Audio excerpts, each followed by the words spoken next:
test your trust. That's okay. It's always been me and you.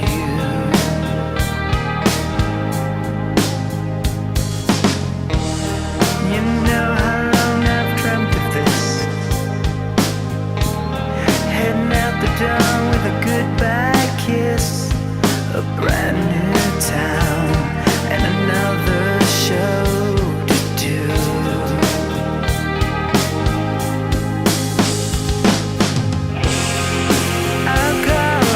Non-stop rock talk with Tyson Bryden. John, welcome to Non-stop Rock Talk. It is truly a pleasure to have you on the show tonight. How's it going?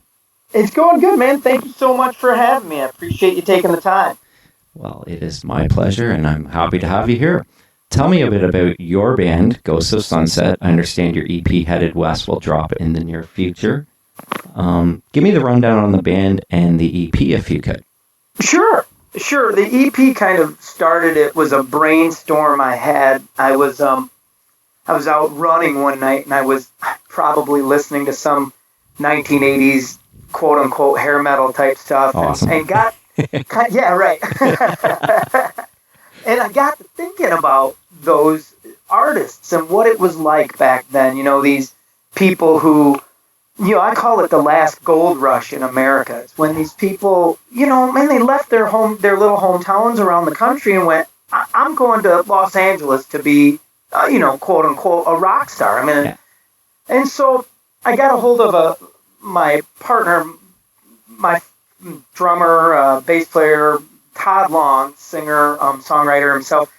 I've been playing music with him for over 30 years, and he and I kind of came up in that era, in this hair band era, and I said, you know what, no one's made a concept album about that, you know, or a concept EP is what it became, but has really explored that concept of what it took to do that. And, of course, he was right in, you know, he was 100% in with me. We started, it was going to be a fun project. We, you know, write some songs, have some fun, kind of keep it in that era, quote unquote.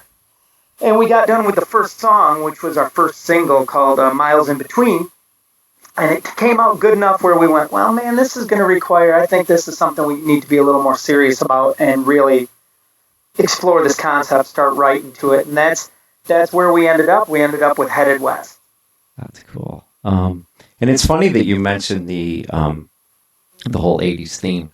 Now, Todd was the drummer in the Verve Pipe, I believe. Yep. And what's funny about that is, as soon as I hear the Verve Pipe, I loved that band, by the way. I mean, Photograph and Freshman were great songs. Great songs, right?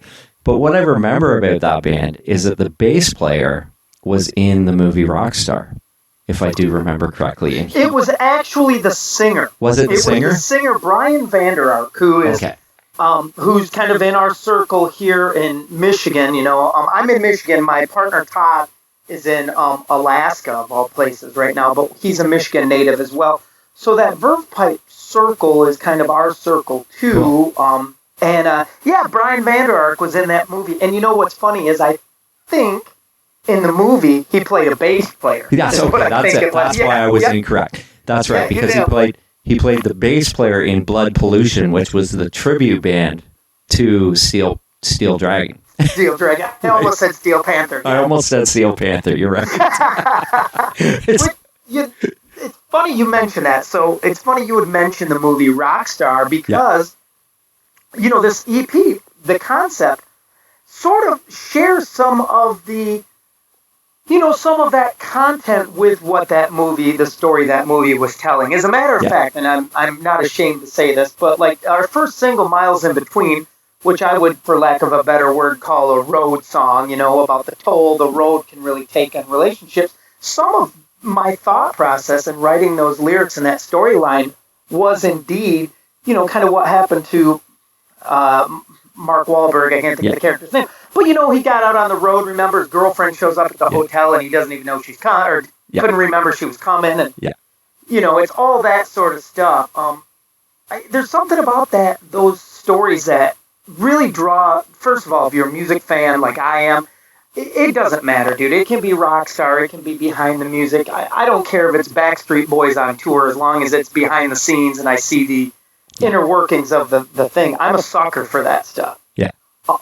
And then being a fan of the genre, like I am, and I am a tremendous fan of this genre. I grew up on 80s. I wish we had a better name, than hair metal. That I agree. sounds I totally agree. I hate it. sounds poofy and silly, right? Yeah, it does.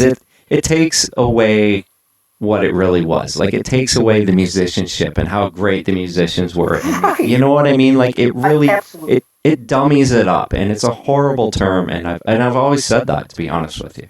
Yeah, it's really cheapens it because, what I'm talking about and what the band, what Ghosts of Sunset are talking about conceptually with Headed West is, you can look and granted, some silly clothes, yes, some interviews that I'm sure a lot of those guys would erase from the face of the earth, of course.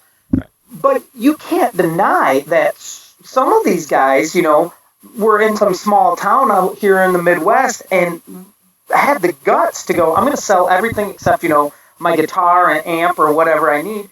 And I'm going to California where I've heard it's, littered with the best musicians in the world. I'm going out there because I think I have it. And that, I don't care what your passion is. When you follow it with that sort of dedication, it takes guts and it deserves some respect.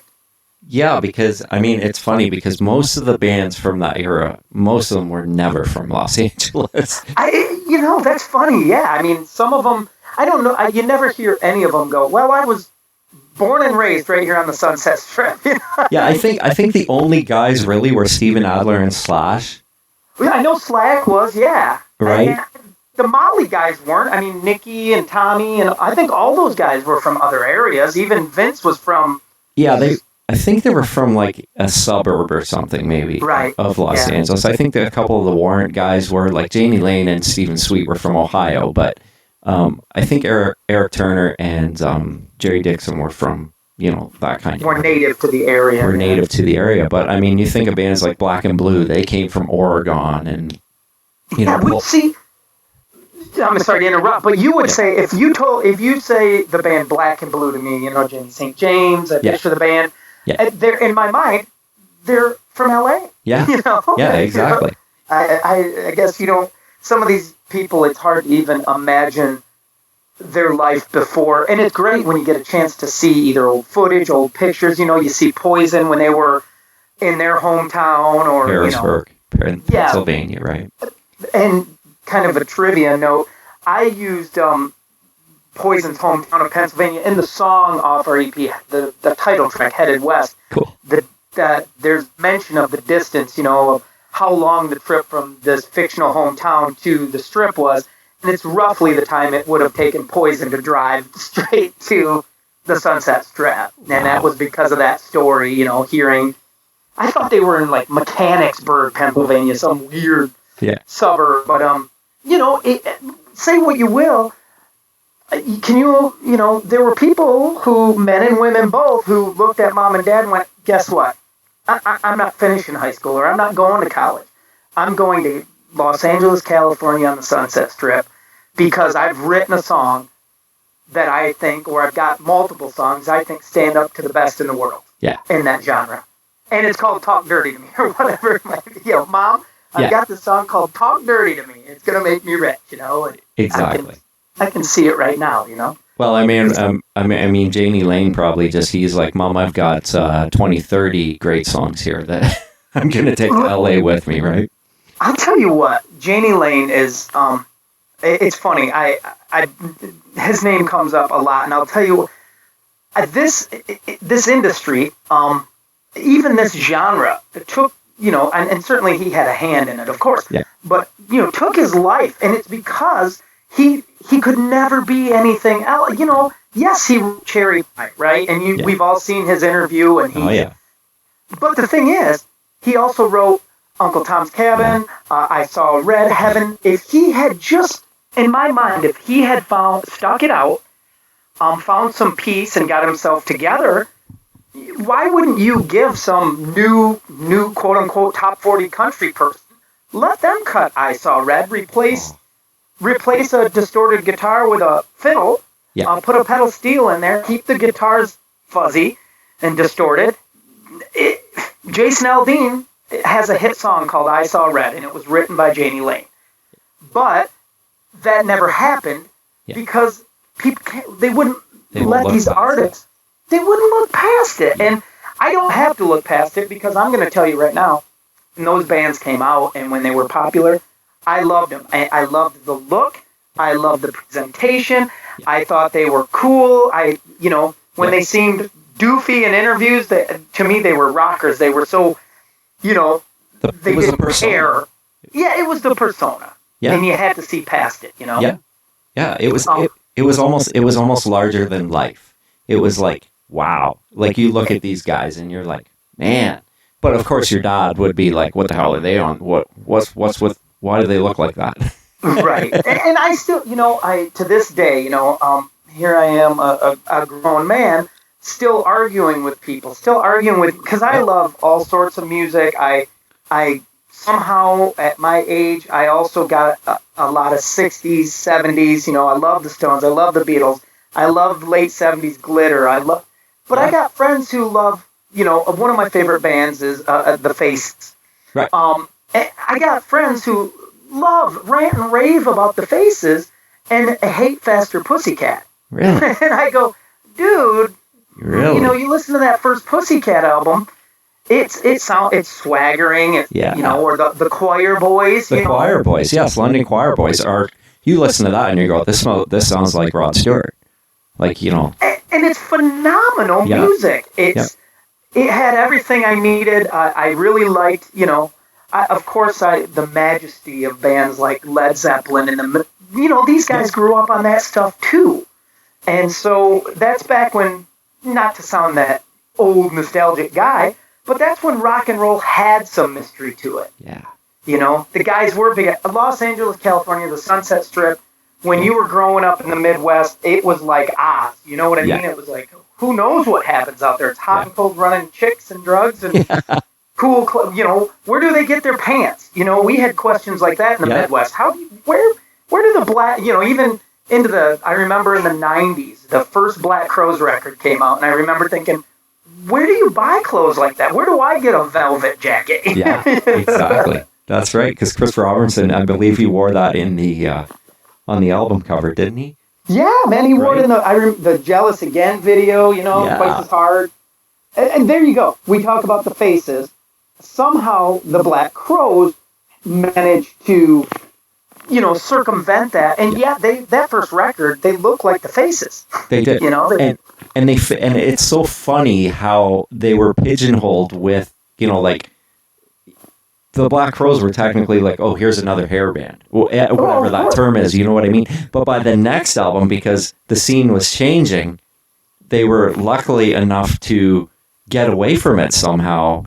Like, oh, we're not associated with that. But I seem to recall a tour that came to Toronto. It was Metallica, Warrant, the Black Crowes, and Aerosmith. Yeah, see, right? And I remember, there was a tour that was one of my favorite quote-unquote grunge bands or Seattle bands was a band called Mother Love Bone. Yeah, I love them. And they were touring with like Dogs D'Amour, Dogs D'Amour, yeah. That's right. So, like the Crowes and stuff, they, like you said, they somehow luckily got away from it. I don't know how they did, and a band like, even though they're out touring and I played shows with them and I still love the band, but a band like Faster Pussycat was never able to, and there was always that feeling of grasping at straws for some of those bands I loved, like they were back on their heels because of this new music and they didn't know, you'll remember like I do, when a lot of those bands we loved, I'd see them on the next record and God love them, Warrant did it, now they're in shorts and combat boots and flannel shirts. And I get it. I've been in this business for 30 plus years. And I understand, and trust me, I had, I was playing shows in sleeveless flannel shirts too. And I had a pair of work boots I wore. And, we all did that. But musically, for me, I liked that glittery, glammy, sassy rock and roll. Yeah. And then all of a sudden, my favorite bands, they'd be on Headbangers Ball and they'd all say, "We're going heavier this album." Yeah. This Oh, yeah. next How one's many gonna be bands heavy. did that? Like you look at Warrant on Dog Eat Dog. Dog Eat Dog, yeah. Right? Which to me is one of my favorite Warren albums because Jamie's songwriting was almost to the next level. There was more serious topics. He's saying, okay, you know what? This is changing. The music's changing. I'm going to be more serious. But then they didn't take it seriously.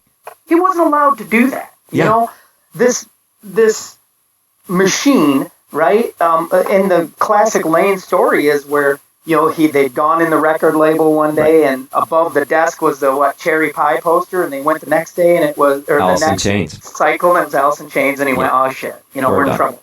We're in trouble. And so with this whole Ghosts of Sunset idea, it was really for us to reconnect, because I will tell you, there were eras in my life where I don't want to say, I downplayed that influence, right? I would go, well, I really like the Stones and Zeppelin and the Faces and Mott the Hoople and Bowie and Cooper and early REM and blah, blah, blah. And then there'd be like this blank space, and I'd go, and I really like the Black Crowes and Lenny Kravitz and blah, blah, blah. It's like I missed. And at some point you realize the imprint that these people put on your soul. Yeah. And they deserve some respect. And Headed West, the EP is really, it's a tip of the hat. It's a thank you. It's recognizing that, hey, anyone can go, hey, Mom and Dad, I'm going to trade school. I'm going to college. I'm even going to backpack around Europe for a year. But to go, hey, I'm going out where I'm told the best of the best are, and that's where I'm going to apply my trade. That's awesome. And I think that the guys out there still doing it. The guys who played on the record, the Tracy Guns, Tim Mosier from Junkyard and Stacy Blades and all these guys. Johnny Monaco from another. Johnny Monaco is just a genius. He's a poppy rock and roll shredder. He can shred, but he's got pop sensibility. I thought he did a fantastic job fronting Enough's Enough when he did. Yeah, I saw him. Actually, I did see him. And, so for us, it was time to put some songs together that told that story.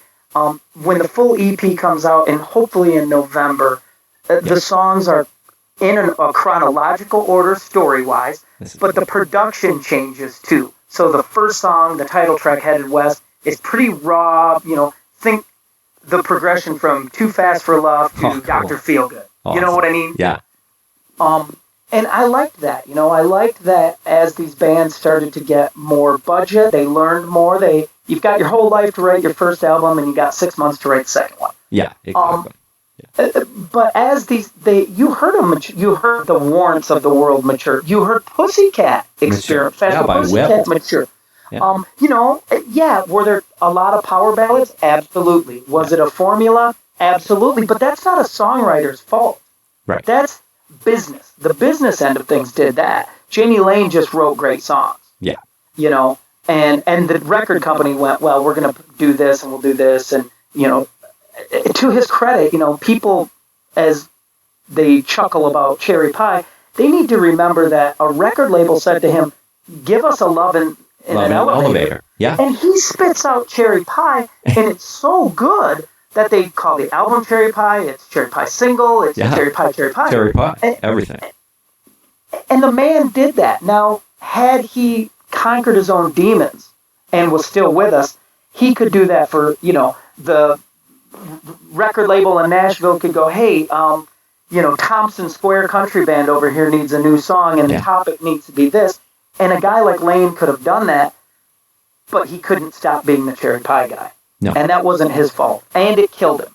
Yeah, and then that's a horrible thing, because he did what he was asked to do, and then he became, I'm not going to say a joke, but it became, that's the pinnacle song of the generation where people go, oh, that Cherry Pie song. And oddly enough, it's funny that Cherry Pie, with its innuendo and its sex-driven, right? That was laughed at. It was some big joke. But there's a song called "Pour Some Sugar on Me." Exactly. That's right. But it's ridiculous. it is. You know? But cherry pie you will see pop up in movies. Like my kids know what cherry pie is from Right. seeing it in movies. Like my son's 11, my daughter's 19. If I tell her cherry pie, she knows it's Warren. Warren. And for me, you know, I think the first song I was probably exposed to, I'm guessing, would be of the video for Down Boys. Yeah. And I'm going to tell you right now, I was hooked. I went, Me this is too. a great song. Yep. I bought the album. One of the first things my partner Todd Long and I ever bonded over was the band Warren. You know, we both liked Warren. We were both weird enough where we liked bands like Vane and Love Vane. Pretty Boy Floyd Yep. and Enough's Enough and You love all the bands I love. Danger, Danger, you know. Yeah. Well, you know, because they wrote great songs, dude. I They mean, did I think they looked cool? Absolutely. Yeah. Did they whittle on the guitar awesome? Yes, they did. But you know what? None of that matters if there's no songs. That's right. And a lot of those bands did have the songs, and the bands that didn't have the songs, we don't talk about much anymore. Yeah. Do you know what I mean? Yeah, it's so true. Your kids probably don't, and I don't want to ever, you know, I'm not slamming any of these bands, but I'm just, you know, I'm sure your kids know Cherry Pie, but maybe they don't know anything from Cats in Boots or No. Sweet FA or Well, whatever it might be. And you mentioned all these bands that I love. So I actually saw Vane last year at M3. Oh yeah, M3. Oh Amazing. man, it was so awesome. And how were they? They were amazing. Amazing. Davey Vane can still sing, Davey still out Vane- there barefoot. Yeah, you would swear it was the album. Like it just sounded so good, and the harmonies and the backgrounds were perfect. Like more or less, I think after the show, I just sent him a short little message and said, like, you know, that was a great show. But really, what really stood out to me, you could tell that the members of the band actually did the backups in the studio because they sounded dead on. It's like, you know, all those backups on that album and those gang vocals and whatnot. Oh, which we loved. I mean, we wore that out. I mean, we wore out. I play in a kind of a side project hair metal band that still plays Beat the Bullet. Great song, man. You know? Such a good tune. That is so awesome. So that music, you know, it seemed to be like you can be Greta Van Fleet, I think, or is that what they're? Yeah, Greta Van Fleet, the band that you know, kind of a real hip now band that certainly gets their comparisons to Zeppelin, and rightly so. But that's okay. Yeah. If a band came out right now and you could tie them directly back to Pretty Boy Floyd, well, then that's comical almost, because it just, that genre did not get the respect it deserved, you know? Agreed. Without, you know, and it wasn't the only kind of music I loved. Of course, I love all sorts of music. And, Me too. And I mean, I have gone deep with bands outside the genre, you know? I mean, everything from, like we mentioned, the Crows or, you know, Lenny Kravitz to, I love vintage country music and 70s rock, and the Tragically Hip are one of my favorite bands on earth. Oh, that's cool. That's cool, man. I just, you know, but then again, even with a band like the Hip, you know, who I live in Michigan, so the Hip would come over to Michigan and play clubs. Yeah. And we get, you know, Canadian folks down here who were shitting their pants because they were seeing the equivalent of Pearl Jam in a bar, you know? Which is crazy for us. You know, like to hear that you saw the Hip in a bar, like in a club, is you know, when they come here, they're selling it. They would, you know, when they're playing in Toronto, they're selling the hockey arena out. And rightly so, because you know, there's so many bands I love. The Hip are one of those bands where I can tell you unequivocally, when I heard that band, I remember where I was. I had heard them and then bought everything that I could get my hands on, because it was just, that was a musical, intelligent band. Yes. Some of the hair metal stuff, it was not always what we would consider highly intelligent. No. But you know what? Either is, you know, I don't think We Will Rock You is rocket science. No. But it's a fantastic song. You're so right. And that's what we need. I feel like some of my responsibility here is to remind people that you can make not make fun, it might be a strong word, but, you can look back on this stuff with kind of that chuckle, but you know what? It doesn't matter. You can write the most complicated time changes, about wizards and all this kind of stuff. That's all well and good. When you're 17, 18 years old, that does not sound great blasting out the windows of your, No.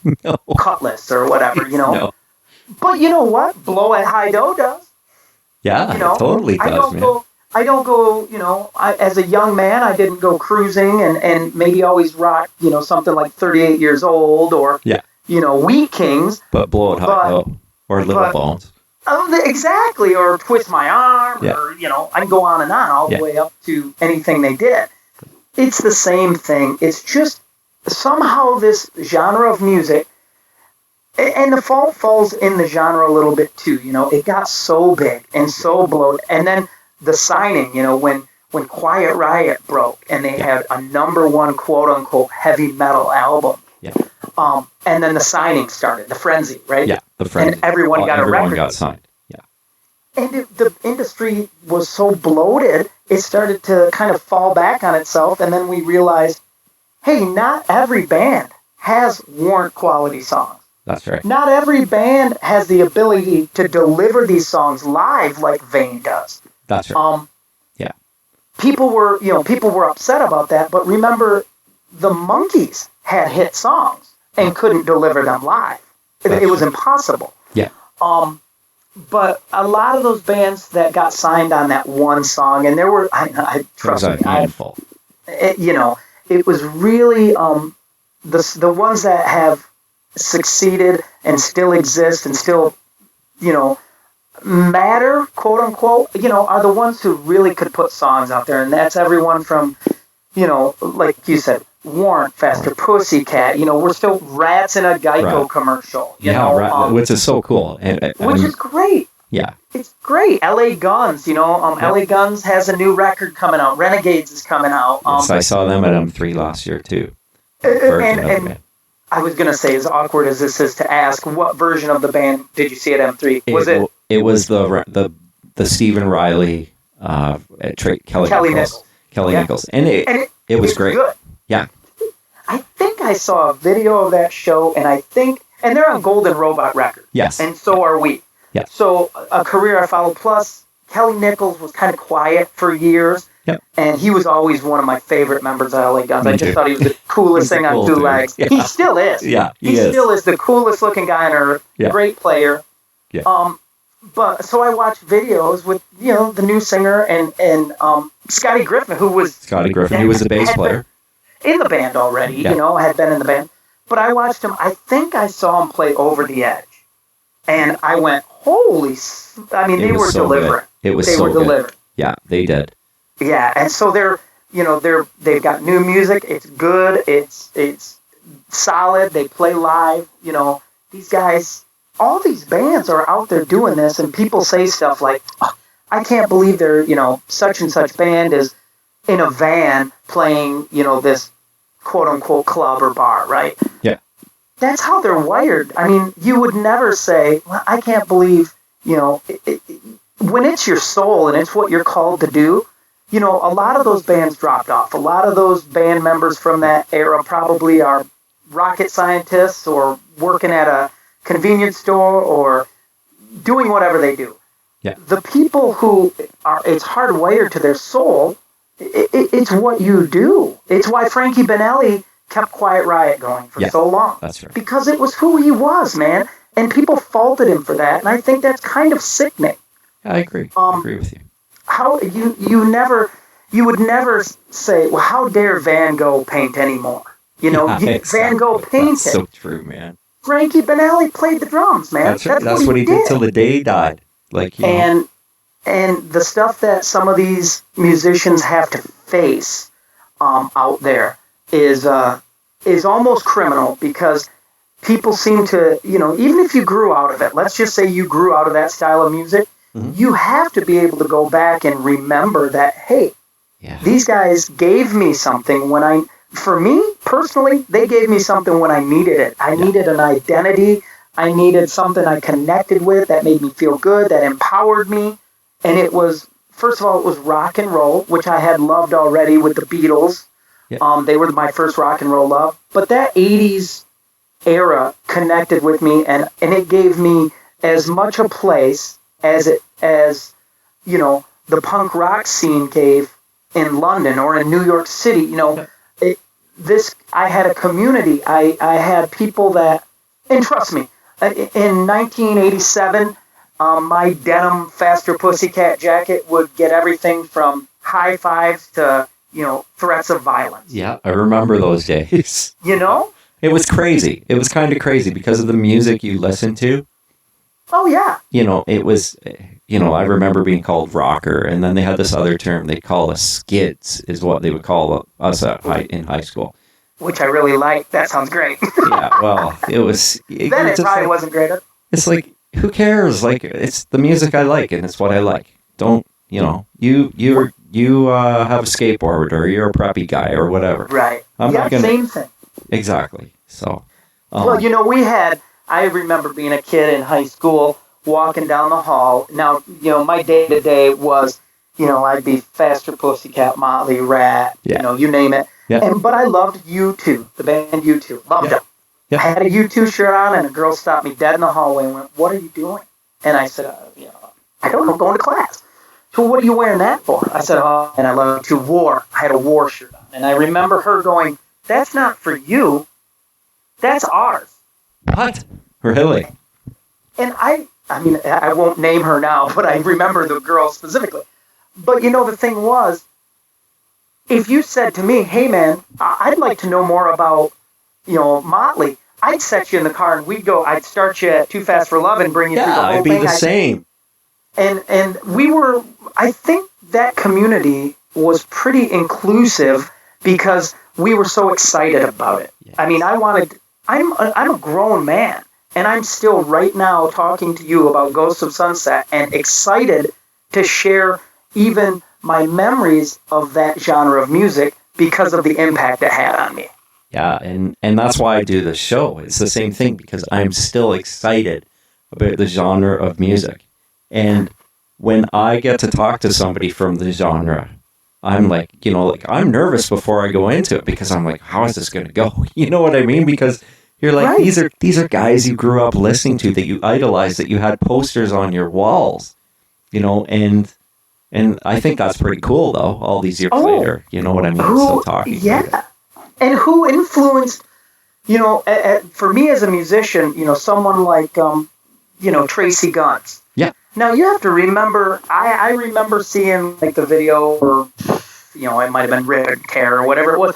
But, I just remember, I loved the guitar tone. I loved the BC Rich guitar he was playing. I loved his hair. I loved his boots and jeans and everything about him. And that solo at the end, if it's Rip and Tear with that, he's got his legs stretched out and he looks really cool, right? And so when you go to someone like that, you present them a song, like our new single that's coming out on the 12th, Never Goodbye, features Tracy on guitar. That's so and to have a guy like that who could easily peel something off and just give you whatever and go, off you go, here's your little, crumb I've given you. Yeah.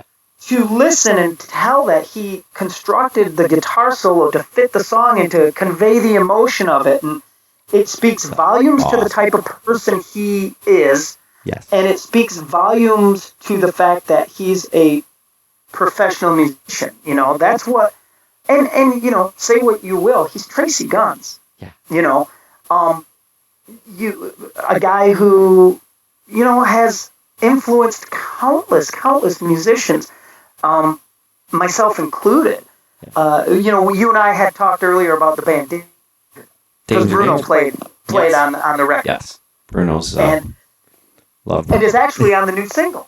Yeah, that's awesome. And I was actually going to talk a little bit about Danger because getting back to our conversation before, we're talking about, mid 90s of bands putting out albums, and Dog Eat Dog's one of them, Native Tongue by Poison, which was a totally different sound, but was such a phenomenal album.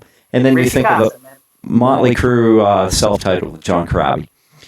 But then getting to Danger Danger, Cockroach, which got shelved and didn't see the light of day until the year 2000. And I firmly believe had that album come out at the right time, even before Screw It, maybe, like, if it had been the right timing, I think that album would have done really, really well. And to this day, it's still my favorite Danger Danger album. I love Screw It, and I love the self-titled and everything they've done after that. But I've told Berna countless times, I was like, Cockroach is your Slippery When Wet, man. Like, that's the one. And he always laughs. And it never got a chance. And how sad is that? The Motley album that you mentioned with Robbie. Yeah. It never got a chance. The sad thing about this industry, and about, I guess we should take some of the blame as fans, is how ruthless we can be. Like, how quickly we can sour. Yeah. How quickly, and part of it is young people, so much of our identity is tied to the things we like and what's cool, right? I mean, what's cool, and when it quit being cool, a lot of us, myself included, like I said, you start downplaying that stuff. Yeah. And the reason is, it has nothing to do with the music. It has nothing to do with the quality of the material Danger Danger put out. Yep. It has everything to do with our own insecurities and the fact that as music fans of a certain age, we're not developed enough to go, I like this and I don't care what you think about it, right? Yeah, well, that's true. But I remember getting Dog Eat Dog and thinking, like, putting it on for the first time. I think it was through a set of headphones, and my jaw dropped. Yeah. And I was like, this is different. This isn't cherry pie, but this is friggin' cool. This is awesome. And then I was hooked to it, and I was listening to it all the time. And then I also revert. Do you remember the band South Gang? Sure. But listen, Butch Walker is a legend. And I know, exactly. And it's so funny to go back and think, okay, Butch Walker, the producer now and the solo artist, has done a ton of albums, was in South Gang, and thinking back to Group Therapy, and there they are wearing, the flannel and the boots, and, when that album came out. Well, Butch has a book called Drinking with Strangers. I do have it. I'm actually looking at it right now. Yeah. It's a great book. Of course you have it. Yeah. You're as nerdy as I am. Of course you have it. Of course you did. But, he talks about that. It's got to be hard. If you've studied something and become an expert at it, let's say you're a doctor. You've studied medicine. You went to medical school. You're a doctor, PhD. Well, here you are. At no point does someone go, well, you have to change that. You have to change the lab coat because that's not working, or you have to do this, or other brain surgeons are doing this, so you have to do it. Right. In music, the business tells professionals, guys who, Dee Snider described it as being a doctor who specialized in one specific disease, and they found a cure for it. That's what it was like. It was like, well, you make music and you do it great, and we dressed you up. We're the ones who gave you a budget. We're the ones who gave you a stylist and went dressed like this. Yeah. And then now you're being faulted because you dressed like that. Yeah. And then you're not given a chance. You know what? Then you make records like Dog Eat Dog or any of these later career hair metal albums, quote unquote. And of course, you're not given a chance. You're the cherry pie guy. You wore all white leather or, whatever. Yeah, well, they had the leather. Yeah, the white was in, I think, on the first album, and then the black, and Don't kill her. It's a killer. And the thing is, I also, no one ever goes back and says, Jimmy Page wore these pants with dragons on the side of them. Exactly. And, that's what a fool he was. Yeah.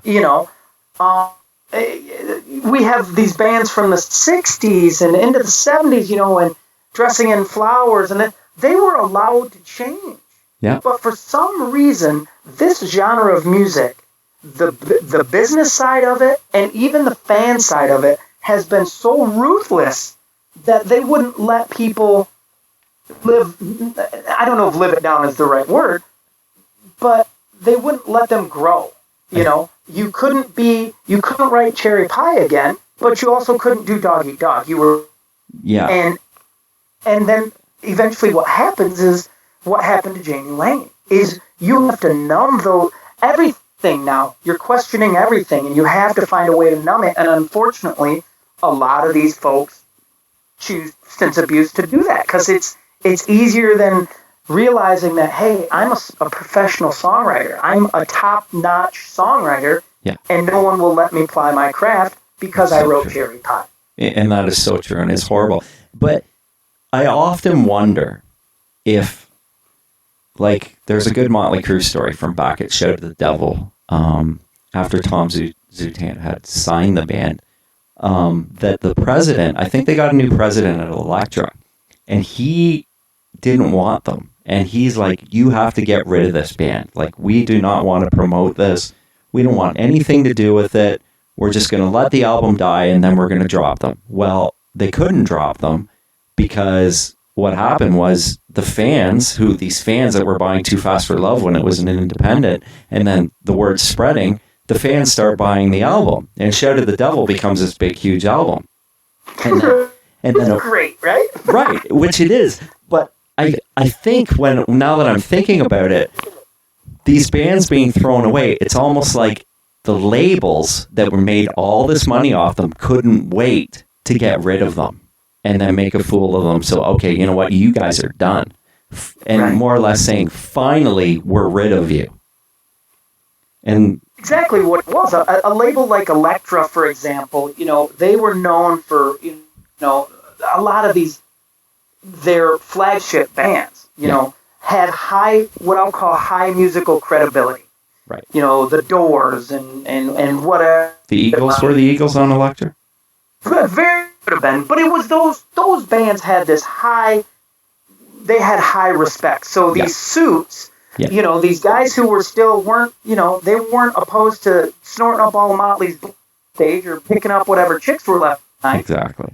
But when they had to go face their peers, well, then it felt silly to say that they had Motley Crue or they had Faster Pussycat or and that was, again, that's on them. That's on them, but yet the artists in this genre are the ones who had to suffer, and I think it's a travesty. Yeah, I agree. Do I think some of the bands of that era were quite silly and didn't have the songwriting skills?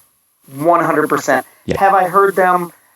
You know, have I heard those bands live not deliver the goods, not singing out of key guitar solos, you know, sour bends? I've heard that from quote unquote professional musicians. Yeah. Of course, there was that. There's always that. There's always. You know, there's a slew of '60s bands who wanted to be the Beatles. You know, Herman's Hermits were a fine band. They weren't the Beatles. That's what they wanted to be, you know, all these British invasion bands that came over. But the ones who rose to the top and the ones who still are out there today they're there because of songs, man. The hair, and myself included, you know, the hair is gone. Yeah. But the songs are still there. The songs are still there. And that's why we, you know, Ghosts of Sunset is a rock and roll band. We're, you know, certainly not a hair metal band. This first EP, though, was an opportunity for us to hit the ground with this new band, which, you know, originally was just a project with Todd and I. Yeah.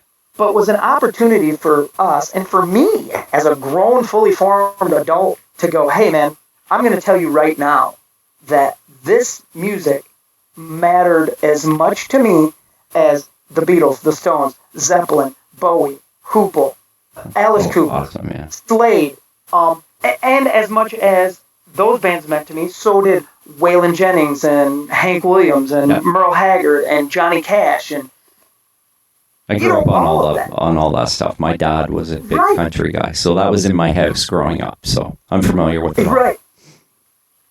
And so that's this Headed West concept is a celebration of this genre of music, of what it took in those days to go out and do this. And you know, certainly for us, we love the music. It's an opportunity for us to you know, trust me, there have been moments in this whole process where, you know, I'm listening to Brian Forsythe from Kix, his solo on one of our songs, and I go, dude, I remember that video coming for Cold Shower and going, that dark-haired dude looked killer, man. He's cool. You know? Yeah, he was cool.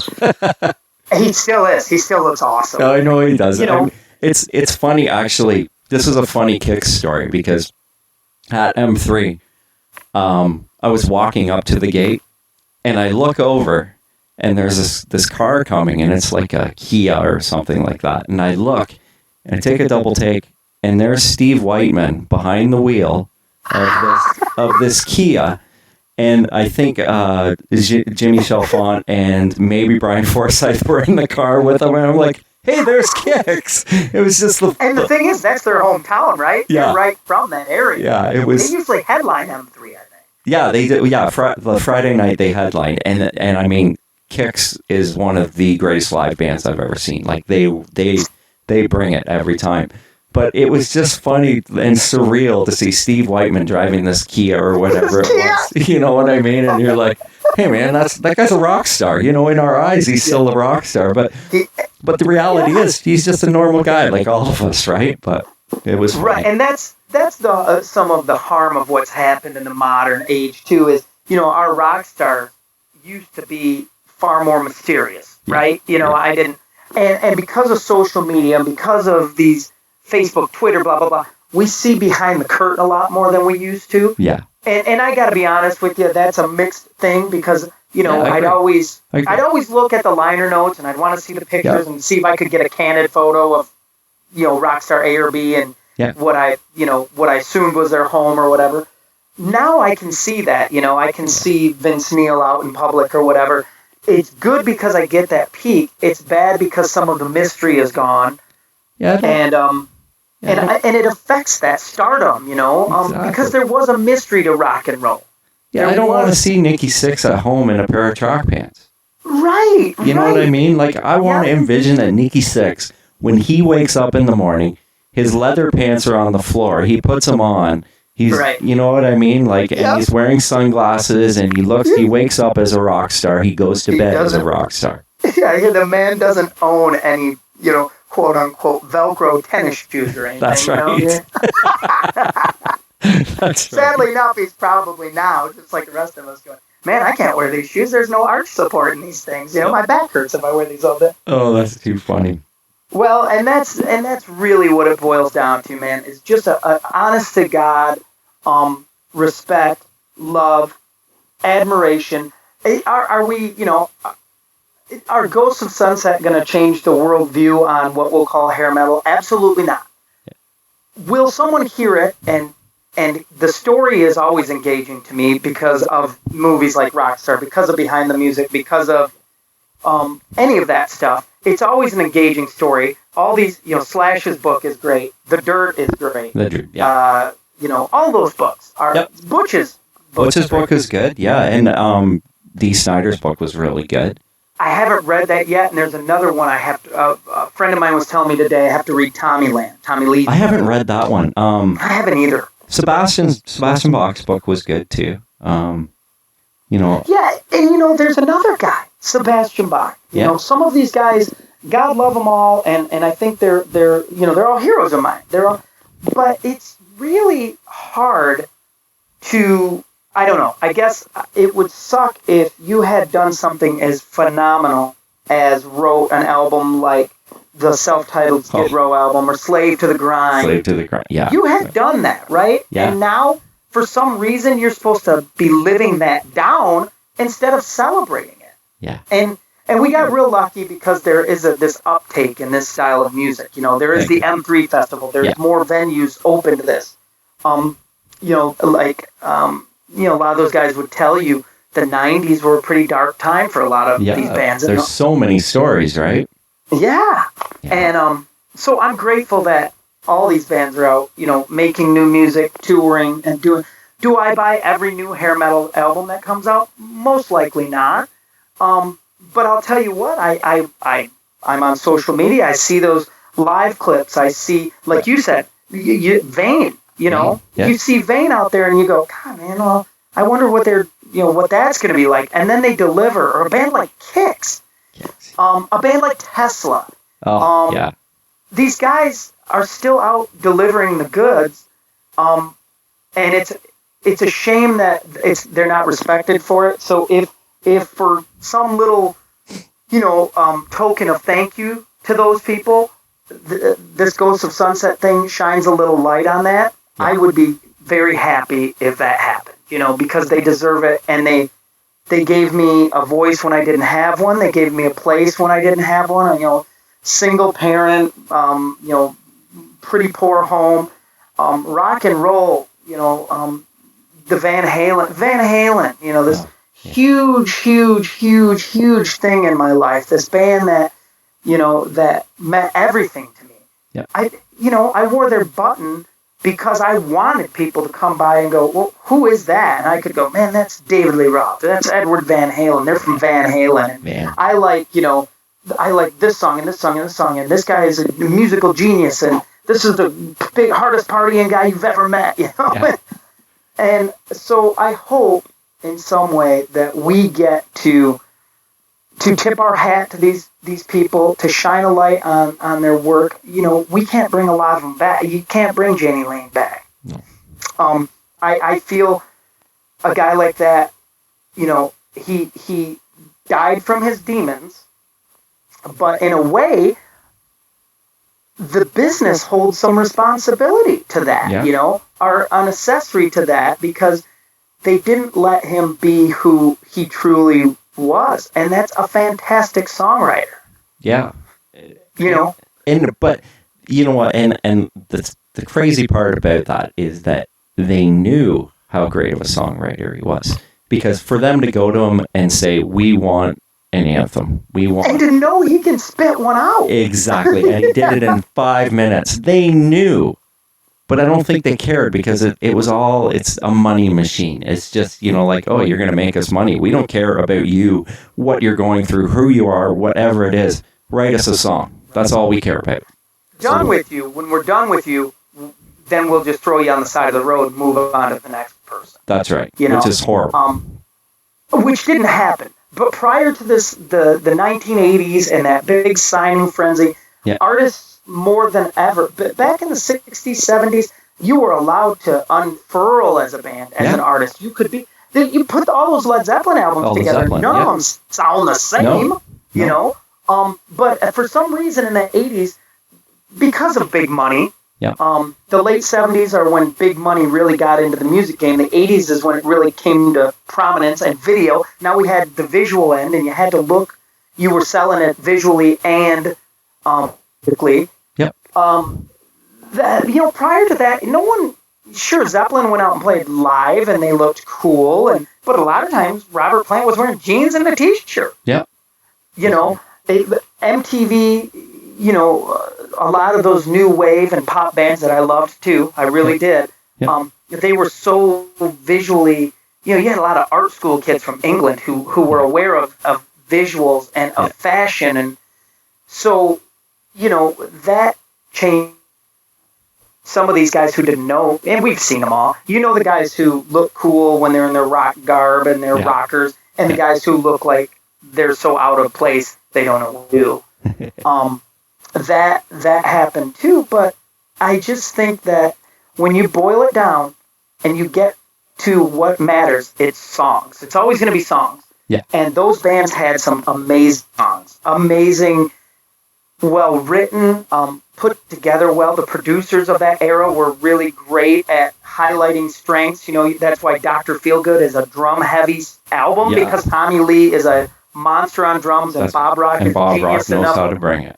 Is genius enough to go, we're building on that. Yeah. That's our guy. Yeah. And not that the others weren't, but he heard that. He heard that heavy kick. He knew, he heard that hard hitting that kick. Yes. He's like, holy cow. Which is still, that's why some of those records sound a little dated, because we soaked things in reverb in 1986 and 87. And for us with Ghosts, when we're recording this material, now we have 30 plus years of making records in us. but we have to make decisions that we would have made in the era. So, Yeah. you know, you hear a reverb on a kick drum now and you're like, whoa, that seems like a lot. And then you go, but remember what this is an homage to and what it is mirroring. You know, that's why those albums, everybody had them. You know, there are tons of bands who have albums in their catalog that sound slightly dated because of the era. You know, everybody tried, man. You know, the 80s and were a weird time, and everybody wanted to be visually striking, and I miss that. I miss a good-looking rock and roll band. I miss an active on-stage rock and roll band. Yeah. I miss, and those bands still are out there doing that, and they don't get credit, like you said. You go to M3. Go to M3 and watch these bands. Oh. Some of them, you know, have lost a step or two in their game, for sure. Yep. But a lot of them, you go, oh my God, you know, Man, how are they still doing it? You know, it's funny because you're watching band after band for 3 days, and you're just, right. you know, like you feel like you're 17, 18 years old again, because you're like, man, this is unbelievable. And I will say this, most of the bands still bring it. There's certain bands with certain singers that don't bring it as much as they used to. But Tora Tora was there. They were killer. What a killer band, Walking Shoes. Yeah. Those first 2 records. Vixen was there with the Femme Fatale singer. Lorraine Lewis. Lorraine Lewis. They were great. Skid Row with the different singer was great. Extreme blew me away. Extreme's still a top level live rock and roll band. Oh yeah, they were Always. they were so good. I mean, they brought out the full set. It was the Porno Graffiti album cover in the back. They were killer, yeah. Oh That's man, so cool. it was so awesome. So That's so cool. I mean, for my own listeners, if you've never been to the M3 Festival, I would highly recommend it, because I've just yet a to good go. time. I've yet to go. Todd went. Did he? And he said the same thing. He's just like, you know, and I just, not too long ago, we were asked about, you know, like 2021, what our tour plans were. Yeah. And, you know, we certainly were looking at hopping on, you know, a couple legs of, you know, these bands who, you know, you maybe get on with an LA Guns or a Pussycat, or you grab some Midwest shows with them or whatever. Yeah. But even a B stage at M3, you know, something like that, Yeah. where you know you can deliver this music to people who are there to hear it. Yeah. All of that. Monsters of Rock Cruise, another thing that came up with Which our I haven't management. done, and I would love to go on that. I would love to do that too. And I wonder what that would be like. Again, I've seen sets from that. You know, I've seen bands play live on there that are still, I mean, just the hardest, I think the hardest thing really in that era for me, and I'm sure for that, the singers. I mean, it's just hard. It was hard then. It's hard now. Some folks took better care of themselves. Yeah. Some folks were better singers right out of the gate. You know, That's right. That's right. Some of them could get a good vocal down on a record, and it would be an amazing vocal. Yeah. Live, I can remember when, you know, you'd go see a band right after their album had come out, and the singer was struggling to deliver it live night after night, you know, 200 shows a year or whatever. 200 shows a year, yeah. And I mean... And doing blow all day. Doing blow all day, partying all night. But the thing is, the management's to blame for that too, because you look at Bon Jovi and how, like, when Slippery When Wet into New Jersey, like how burnt out they were at the end, because they just kept them on the road all the time, right? Right. Which is kind of wrong, because you don't want to burn out your moneymaker. Well, and the thing is, that what happened in that era is, you know, the big businessman. I don't care if Ozzy's suicidal. I don't care that his guitar player, his close friend, just died in a plane crash. You get someone in there and you keep the money machine working. Yeah, it was, and that's the way it was, right? And you know, I'm sure, and I don't know this firsthand, but I'm sure Taylor Swift, you know, goes, I just want to go home. Yeah. And they go, well, I don't give a shit if you want to go home. You're not going home. You are making us money. We're making a lot of money, and there's a lot of people that work for you, and you're staying here. And who can imagine, you know, this COVID-19, one of my good friends he works for Avenged Sevenfold. Cool. And, those guys are off the road right now, and there's big productions to support, I'm sure that weighs on those people, and I'm sure if you're the singer if you're Vince Neil, and they go, hey, Motley makes more money if you're singing, it's a better sell if you're there, and then you're there, and you're going, I can't do this. Yeah. And nobody cares. Nobody cares, Vince. They just want to see you. Go out there and so you do it, and now you're on the internet. Yeah, but the poor guy, like, he's scrutinized like crazy. Well, he was never, ever was he was never Rob Halford or Ronnie James. No, he never was. And you get what you get from Vince Neil. It's just, with the weight issues over the years, it's like, okay, your expectation is you want Vince Neil out singing for Motley Crue. Well, This is what he looks like. Well, I can't accept that. You know what I mean? Like, and it's hard. It's hard for me. I mean, it's hard for me to see that because he's Vince Neil from... I know. Shout at the Devil, man. Yeah, you think of the dude from Shout at the Devil right up to Dr. Feelgood, right? And you know what? That's some of that I'm sure falls on Vince Neil. Of course, some of that responsibility, but I think more than not, it's just, hey man, plug the guy in there. Let's get David Lee Roth back in the band, or just get that guy back in there. And as a fan, I find myself many times going, well, why can't those guys just get along and be in the band? Get the whole band back together. Yeah, exactly. As a guy who's been in bands for 30 years, I can tell you why. Yeah. Because you can't get past those things. A lot of hurt has been done. Yep. A lot of damage has been done. This business is littered with damaged people, damaged goods.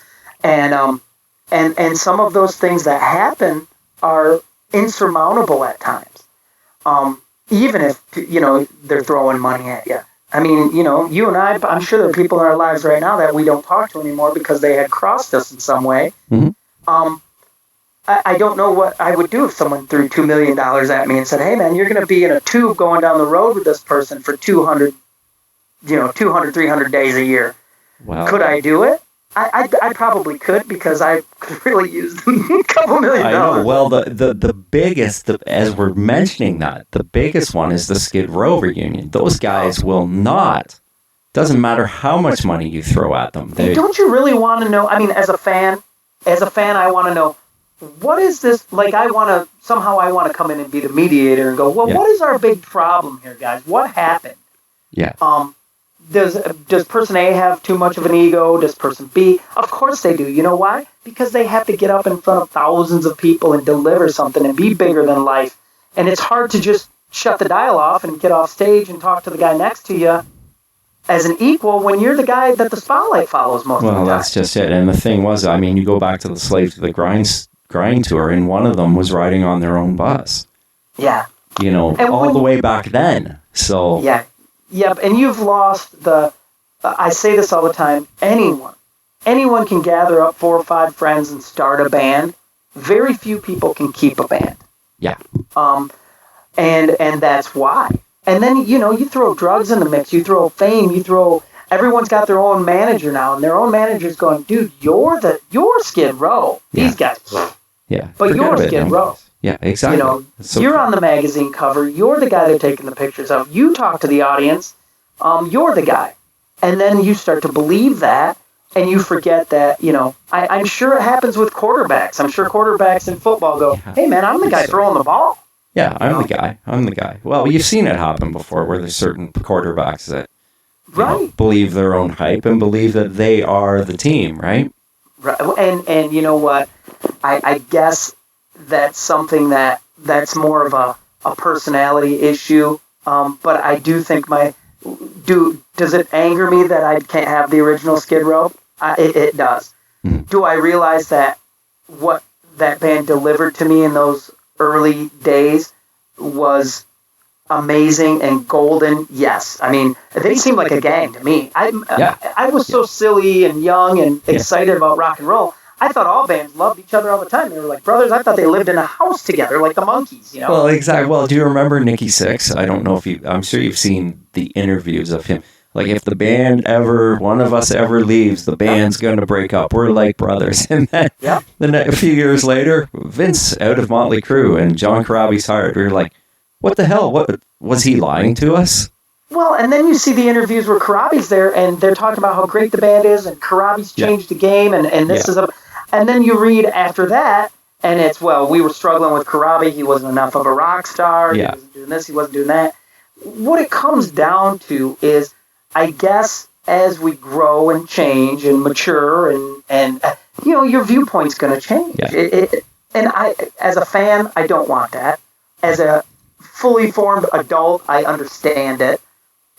As someone who, could always use some more dough, sometimes it's hard for me to reconcile how I couldn't bite the inside of my mouth for 200 days to pull home this giant paycheck because me and the other guys in, Skid Row went out on the road. I don't know how that works, but it's a tricky game, and this genre of music had a lot of big personalities in it. Did it have?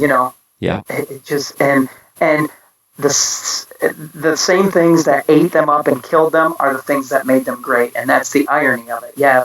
You got too much ego, but man, thank God you have that ego because you deliver that at Wembley Stadium. That's right. Yeah. Freddie Mercury had a lot of ego too. Some of it, I think, boils down to, just being a gentleman and being able to communicate with other human beings. Mm-hmm. Not all of these musicians were the most, well-rounded, fully formed people. And who can be at 22 with $1 million? Well, that's what I was just going to say. Imagine being, you're a rock star at 22 years old, and you have people doing things for you, and you're doing, and then you've got to try to adjust, and your life's changed because what happened a year ago is totally different than what's happening now, and you're in demand, right? I can't imagine. I just don't know what it was like to go from walking into the record company and having everyone bow down and your posters there and you're the number, and then all of a sudden coming in and you've got cowboy boots and leather pants on, and they're looking at you like you're a clown. Like, what are you wearing? Why are you wearing that? What are you doing? This is stupid. And you're like, I didn't get the memo. My heroes dress like this. Yeah. So I dress like this. Exactly. That is a crazy, crazy thing. And getting back from a while ago, we were talking about band members that are no longer in the music business.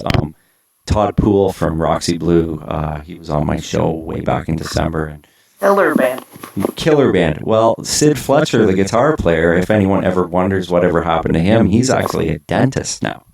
Shut up. Really? Yes. That's awesome. Boogie. Yeah.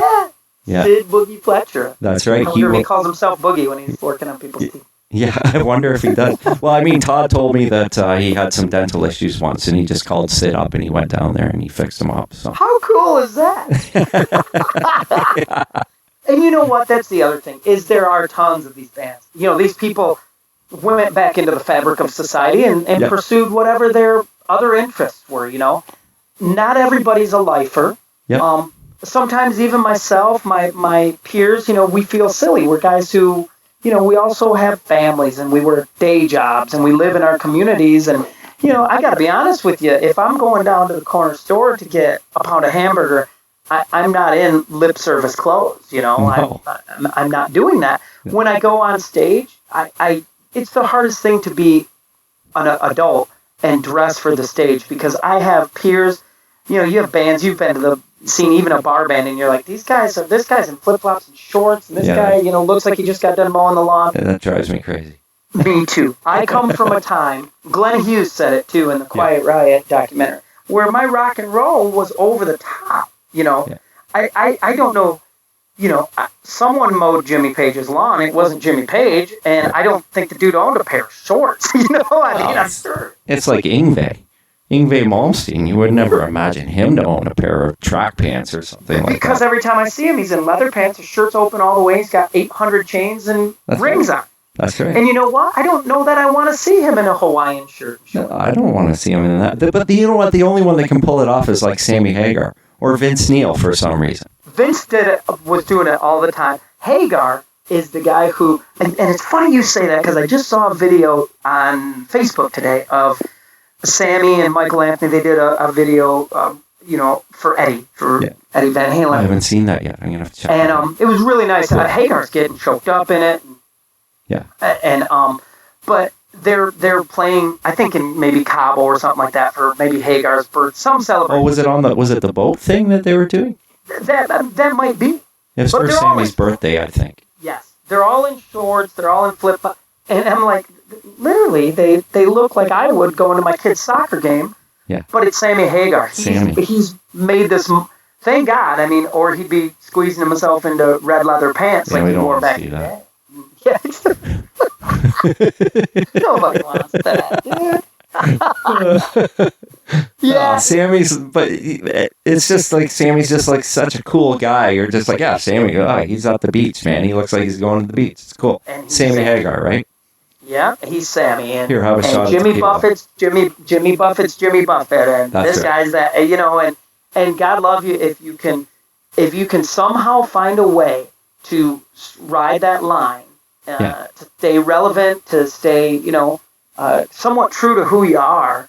I think you weather this business a lot better than being a chameleon to everyone's needs, and you end up, coming out of it somewhat unscathed, I think, and able to still make music. George Lynch is a good example. Oh, yeah. Looks still cool on stage, but isn't, he's not wearing under lock and key era stuff, or, I don't know if I'd want to see him in one of those sequin suits they wore. None of us want that. Yeah, none of us want that anymore. And unfortunately, someone at his record label went, dudes, we got to get you some sequins, because Poison's slamming right now, and they're wearing Ozzy during, like, Ultimate Sin era stuff. Sin era, yeah. He just looks silly, Remember the stirrup pants, like the black stirrup pants, with no socks. With no socks, and then the big, like, whatever it was, and then he's got, like, his hair was teased with highlights. Yeah, frosted tips. That's right.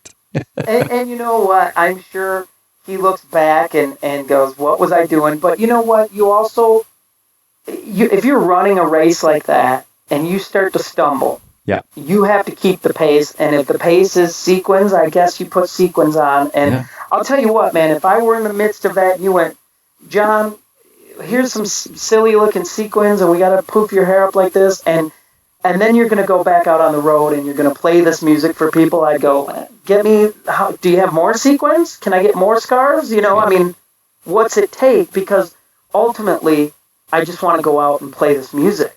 Yeah. Because it's all I do. It's all I've wanted to do since I never wanted to be a cowboy. I didn't want to be a fireman. I didn't want to be anything. I wanted to play rock and roll music from day one. Yeah. And with that, I can tell you right now, I'm out of step with my son. I've got a 12, almost 13-year-old son. I'm not like his buddies' dads. Yeah. I'm just not. Yeah, me too. I'm the same. And I never will be. Yeah. And I don't think my son is embarrassed by me. I don't think he hates me for it. But I also think he goes, well, if, my three buddies' dads are getting together to watch, sporting event A or B, my dad's probably going to be either playing guitar or maybe watching this live video or... Yeah. But it's what I feel like I was called to do and be. Yeah. Everything else my whole life, every job, every side road, they are all secondary to music. Yeah. And that's, like I said, Todd and I are lifers, man. This is what we do. The Tracy Guns of the world, Bruno, Kelly Nichols. Nichols. They're forever guys. Yeah. And when I see them come back out, like Kelly comes out and Stephen Riley, and there's this whole thing going on there. Hey, it's cool. Do I want, would I like the all original LA Guns? I sure would. Sure would. Would I ever fault any of them for making a living and sharing this music with their fans? No. Well, I would never do that. I will tell you this. This goes back to M3 again. This was the after party on Friday night, and I was in they have a hotel where everybody goes back, and the bands actually will go and play. Cool. Yeah, which is really cool. So everybody goes to this hotel, and like you name it, most of the, like I go in, and I was looking for Bruno and Steve West, and I'm hanging out with them, and we're talking, and all of a sudden, like, they're like, Kelly Nichols is going to be here any minute, because they're all buddies. They all kind of know each other.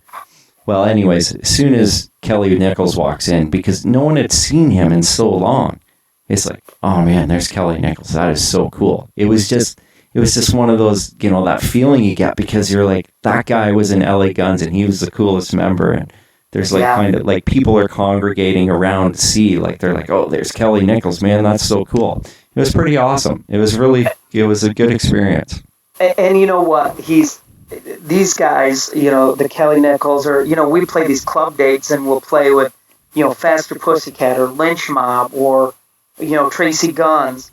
You know, you play those shows, you're in this intimate place with them, and some of the people in the venue don't fully appreciate, because maybe they're a little younger or they weren't there for it. Yeah. They don't appreciate just how big of a deal it is for me, a guy like me, to see Tammy Down and, you know, standing right there, or George Lynch, or you know, any of those guys. And you know, that's the thing, is the reason we have those feelings is because of what they gave us. And that's this Ghosts of Sunset band, and certainly this EP is celebrating that. It's as much for them as it is for us, as it is for, you know, we're rock and roll fans making rock and roll for rock and roll fans. There you go, you know. And if someone goes, you know, I don't even know who, you know, I don't know who Tracy Guns is. Yeah. Cool. If you go back and find an LA Guns, if you like Ghosts of Sunset and you go back and find an LA Guns record, you're going to like it. Yeah. You're going to like it. And now I've at least done the same thing I would have done if you got in the passenger side of my car in high school. I love it, man. I love the concept. I love all of that. It's so awesome. Now before I let you go, we've had an awesome conversation today, man. This is so I'm sorry, good. man. Don't be. This is so good, man. This is pimping something, but you know. This is what Nonstop Rock Talk is all about. So this is cool. I'm loving it. It's just good to talk to somebody that, you know, like loves the era as much as I do. Yeah, amen, man. And I can't thank you enough for keeping it alive and sharing it with new people and spreading the word about everything from new music like ours to supporting the artists that literally, you know, changed my life, man. Yeah, changed my life. Me too, man. Me too. Exactly. My life is still my life. I can't imagine if I didn't have that music back in the day. Oh, no. What I would be now. You know what I mean? I have no idea. It gave me confidence that I didn't have even, you know? Because I was a rock and roller, man, and I was different than everybody else, and I could celebrate that. Yeah. So, when is the album dropping? The album should be out, so the new EP. single, the new single will be out October 12th, which I think is this coming Monday. Yep. That song is called Never Goodbye. Miles In Between is available right now. And then the album should be out, I'm hoping, sometime in November, or the EP rather, sometime in November. Well, you know what is so funny? And I got to mention this. So as we're talking, all of a sudden, my phone goes off and I get an alert and it says, because I write for Sleaze Rocks as well. Oh, yeah. Right? Great, so sorry. All of a sudden I see this Todd Long sent a message, Sleaze Rocks, brand new Ghosts of Sunset single. Okay. So you have to tell him that, man. I was just like, oh, that's so cool. Yeah, that's great, man. Yeah, well, again, on behalf of the band and Todd, myself, you know, your time means everything to us. To your listeners, forgive me for being long-winded, but certainly your listeners understand what we're talking about and what the emotional impact of this style of music has been for people like you and me. Yeah. And to the artists that we've talked about and so many that we didn't, you know, I don't know that thank you would ever be enough. If I can do a little bit to just shine a light back that way and say, you know, when you're talking about great rock and roll artists, you know, we all have those ones that are our touchstones, but don't forget that there was a time in the 1980s when men and women both displayed guts, grit, determination, went somewhere and did amazing things. Yeah. And you know. and I mean, getting to that point, it's so funny because when you watch The Dirt, when you see the movie, you see what they were living in. Like 4 guys in an apartment. Well, actually 3 guys because Mick lived elsewhere, but those 3 guys living in a shithole, more or less. You know what I mean? Like, I can't imagine. no. I can't imagine. I can't imagine what that was like. I can tell you this. You can go ahead and feel free to laugh at Vince Neil or Nikki or anyone you want. You can act like they were clowns. But you know what?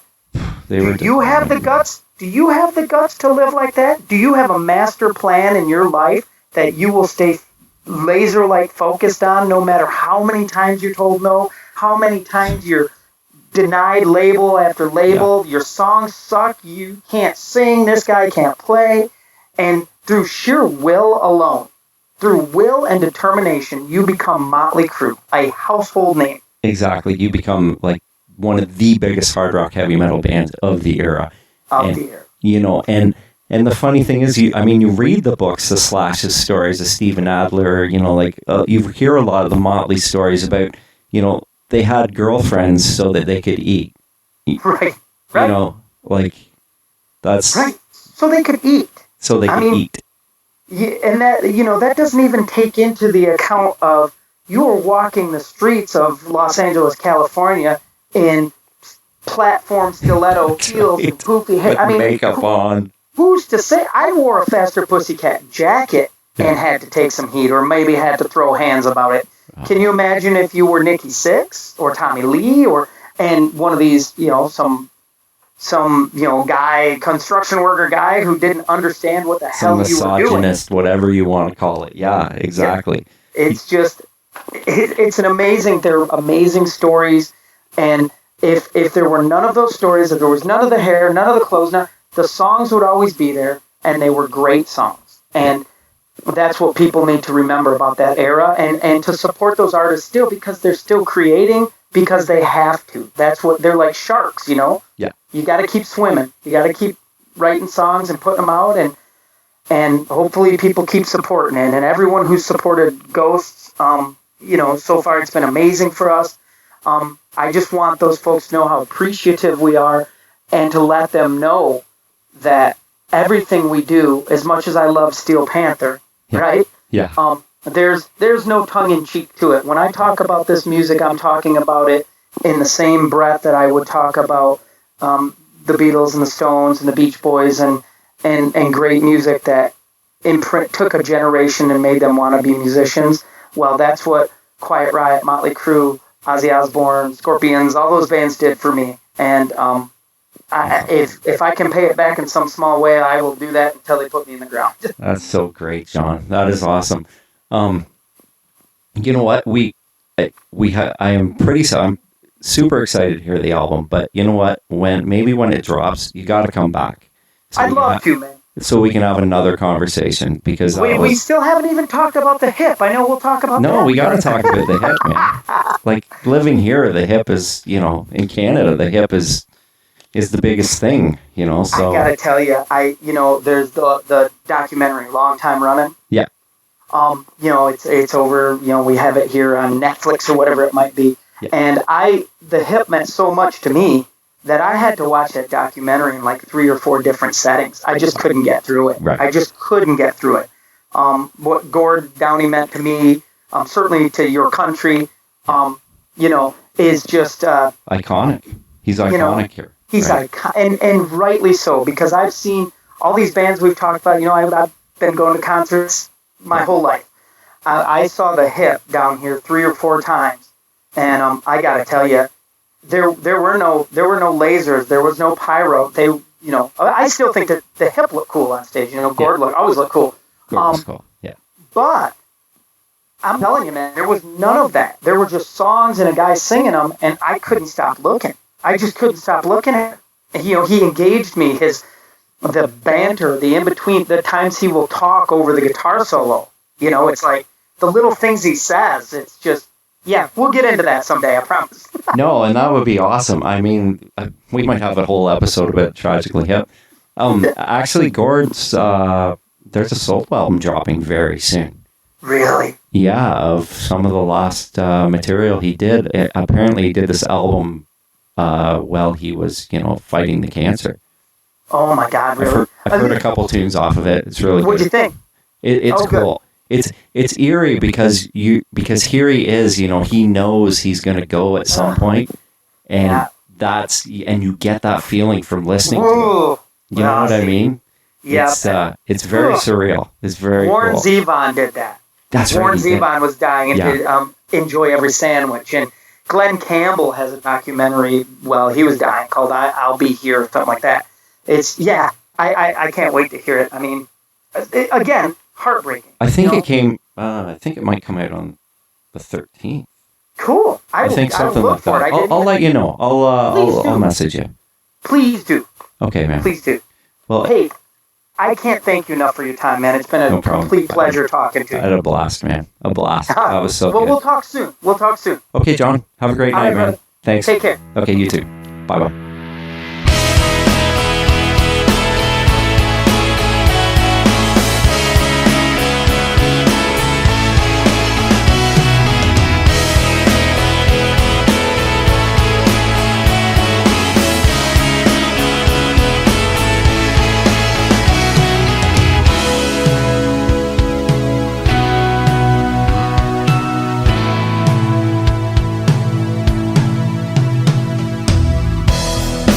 Here we are again, back where we began, picking up pieces.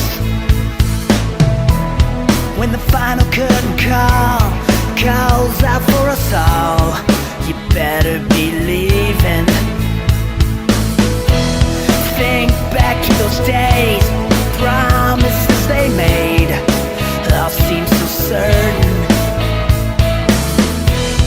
But you couldn't follow up, trapped there in a rut, and the wheels kept turning.